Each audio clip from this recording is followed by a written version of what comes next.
میرے حضور نے ارشاد فرمایا کہ مدینے کی گلیوں میں اعلان کر دو کہ صدقہ فطر تمہارے اوپر واجب ہے۔ اس کا جو نصاب بتایا وہ اجناس کے ذریعے بتایا، وہ کشمش کے ذریعے، کھجور کے ذریعے، جو کے ذریعے اور گندم کے ذریعے آپ صدقہ فطر ادا کر سکتے ہیں۔ گندم جو ہے وہ نصف سا اور جو، کشمش، کھجور یہ ایک سا، یہ ایک پیمانہ عرب کے اندر، تو اس کے مطابق آپ صدقہ فطر ادا کر سکتے ہیں۔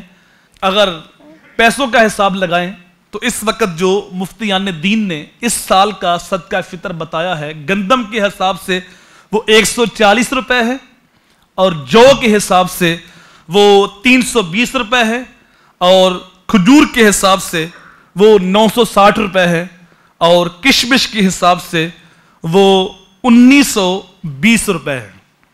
تو جس کے پاس مالی وسعت زیادہ ہے اس کو چاہیے کہ وہ کشمش کے حساب سے یا کھجور کے حساب سے صدقہ فطر ادا کرے تاکہ غریبوں کا بھلا ہو جائے۔ لازمی نہیں کہ آپ جو ہے وہ اتنے ادا کر سکتے ہیں، اس سے زیادہ جتنا چاہے ادا کر دیں، یہ کم از کم جو ہے وہ مقدار بتائی گئی۔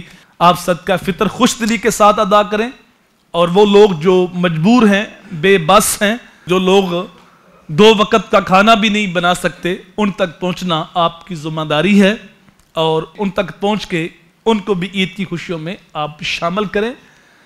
یہ میری آپ کی ذمہ داری ہے کہ ہم اپنے دائیں بائیں رشتہ داروں میں دیکھیں کون غریب ہیں، ان کو بھی آپ عید کی خوشیوں میں شامل کریں۔ یہ آج سے 5-7 سال قبل نوائے وقت کے اندر خبر چھپی تھی کہ عید الفطر کے موقع پہ لاہور میں کرن نامی بچی نے خودکشی کی تھی، اور اس کی عمر 7-8 سال تھی۔ تو سبب لکھا ہوا تھا کہ اس کا باپ مزدور تھا اور اس نے عید الفطر کے موقع پہ اپنے باپ سے کانچ کی چوڑیاں مانگی تھی، تو اس کا باپ کانچ کی چوڑیاں مہیا نہیں کر سکا۔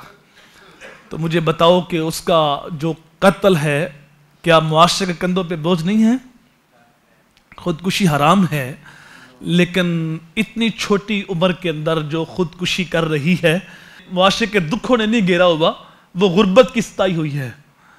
تو میں اور آپ غور کریں کہ ہمارے دائیں بائیں اور ہمارے جو رشتہ دار ہیں، جو غریب ہیں، ان تک پہنچنا ہم سب کی ذمہ داری ہے۔ میرے حضور کا عملی نمونہ ہمارے سامنے ہے۔ حضور عید کی نماز پڑھانے جا رہے تھے تو ایک بچے کو دیکھا منہ بسورے کھڑا ہے، تو پوچھا کیوں رو رہا ہے؟ تو عرض کیا آقا میں یتیم ہوں، میرا باپ فوت ہو گیا ہے اور فلاں غزوے میں شہید ہو گیا ہے، میرا بھی باپ ہوتا تو میں بھی نئے کپڑے پہنتا۔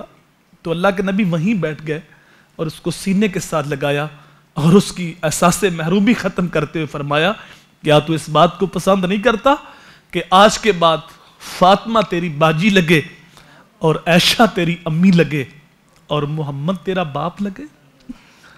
وہ عرض کرتا کہ یہ رشتے مجھے مل جائیں، مجھے پھر اور کیا چاہیے؟ حضور وہیں سے واپس پلٹے، اس کو گھر لے گئے اور اپنی بیٹی فاطمہ سے کہا جیسے کپڑے تو نے حسنین کو پہنائے نا، ایسے کپڑے بچے کو پہنا۔ اب وہ بچہ نئے کپڑے پہنے، کھانا کھانے کے بعد ایک انگلی حسنین نے پکڑی ہے اور ایک انگلی اس یتیم بچے نے پکڑی ہے، اور خرامہ خرامہ عیدگاہ کی طرف بڑھ رہا ہے اور زبان حال سے کہہ رہا ہے، لوگوں میں تھا تو یتیم، لیکن یتیمی کا مزہ آ گیا ہے، مجھے فاطمہ جیسی بہن ملی ہے، عائشہ جیسی ماں ملی ہے، محمد جیسا باپ ملا ہے۔ تو حضور صلی اللہ علیہ وآلہ وسلم کی زندگی ہمارے سامنے ہے۔ صدقہ فطر لغو باتوں کا کفارہ ہے، جو روزے کی حالت میں ایسے جملے زبان سے نکل جاتے ہیں جو لغو ہوتے ہیں، بے مقصد ہوتے ہیں، تو ان کا کفارہ ادا ہو جاتا ہے۔ اور ایک حدیث میں یہ بھی ہے کہ روزہ زمین و آسمان کے درمیان معلق رہتا ہے جب تک صدقہ فطر ادا نہ کیا جائے۔ تو خوش دلی کے ساتھ اپنا صدقہ فطر ادا کریں، غریبوں کو عید کی خوشیوں میں شامل کریں۔